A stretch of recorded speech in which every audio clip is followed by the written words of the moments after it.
But Suzuki, future is bright. He joined, I have it right here. Shohei is the only Japanese-born players to hit 3 home runs in their first 4 major league games. How does his swing play so well at Wrigley, Dero? Well, when the wind's blowing out, everybody's swing plays well at Wrigley. I mean, seriously, that is a ballpark that could be as cavernous as any in the game, or you just got to, it changes the way you approach your offensive game plan for that day, which I think is different than a lot of ballparks. This guy, the plate discipline that we'll get into, Eric Nays did an amazing job putting a couple boards together on Seiya Suzuki. Real quick, before we dive in, does anybody think Jed Hoyer's sneaking cheese past a rat for a little bit? When you look at the Cubbies, they let the core go from 2016, and maybe there were some reasons as to why.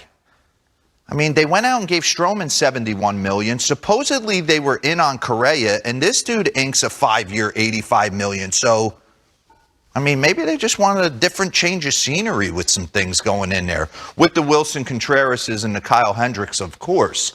But he has been really good, and it can't be easy to come over. So let's dive in a little bit on what makes Seiya Suzuki so special. And then I'm going to comp him to an old teammate that I actually played with in Chicago that I think if he has, God, a third of the career that the Rammer has, and we'll get into it. This is what the Wrigley faithful does, right? Want to make you feel comfortable. Pause this. I'm going to bring this back. This is his first at bat in the big leagues. And I want you to look at who's on the mound. Corbin Burns, the NL Cy Young Award winner, okay? Who's got a 2-seamer at 96, a cutter at 96, a slider that he shapes off that, a changeup. He's got every weapon in the book at his disposal, every pitch, okay? Situation, man on second, bottom second. You want to endear yourself to the Wrigley faithful. You're thinking, I got to be aggressive. He's going to want to be aggressive in the strike zone. I got to match him and be aggressive. I got Jason Hayward on deck. Let's see what happens. Ian Happ just hit a double. First pitch right here. Little cutter, 96 away. He was probably taken all the way. Pause it. So now I'm 1-1. I was taken all the way. First pitch, spit on it, ball. I want to see what your heater plays like in the strike zone at 94 miles an hour. I take it. I'm now 1-1. Let's go to work, 27. I mean, Ted gives him a call right there, which I don't mind. He's 1-2, and now he does not come outside himself. How do you not swing at that pitch right there? And I'm 3-2. Back that up. I'm 3-2 in a big spot in Wrigley early, and I'm willing to spit on the NL Cy Young Award winner's best pitch last year, that nasty cutter, which he dirtballs a little bit, but still, how do you not swing in that situation? And he's able to move on. He's really comfortable in the box. You see yesterday, really a powder keg of power. Rack that back for me real quick. 3-2. You hear me say all the time, the great hitters can go line to line, right? They don't do one thing and do one thing well. They give themselves a chance to all parts of the park.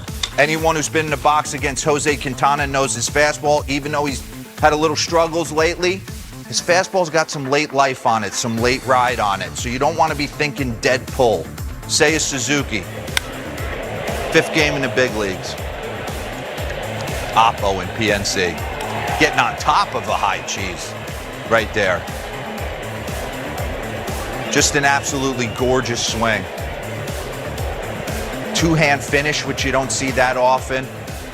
And driving it out to right center. He's going to get another one right here on another lefty. Tries to go heater in. Run that back for me real quick.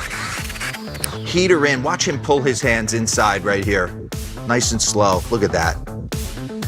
Everything behind this baseball. So when I see his setup, I see him in the box and I see him setting up. I see where D. Ross has got him hitting in the lineup. He looks like an RBI guy. He looks like he can hit pretty much anywhere he wants to in the lineup. It got me thinking about a player in a Cubs uniform that every time he came up to the plate, he just did some damage, and that's Aramis Ramirez. Very similar setup. Rammer had that one-arm finish, and I just think back to one of the greatest games I ever was a part of. 5-4 Milwaukee, and Aramis Ramirez hits the walk-off homer right there to kind of get us going. But Seiya Suzuki, pretty special. I know, minimum 15 plate appearances. we're really small sample size here, but this number usually doesn't peak valley. It doesn't deviate that much the way the batting averages will and other metrics. This kind of tempers itself. So you're going to see a lot of the same guys. You know you're going to see Soto. So just impressive. Games in. When did you peak in terms of plate discipline? What age? Oh, my God. Right? Me? Yeah. Like 30? Yeah. It's crazy, right? Yeah, he's already walked 4 Played a whole different game, Lauren.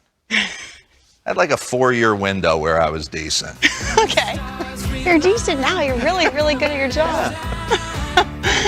Let's step aside.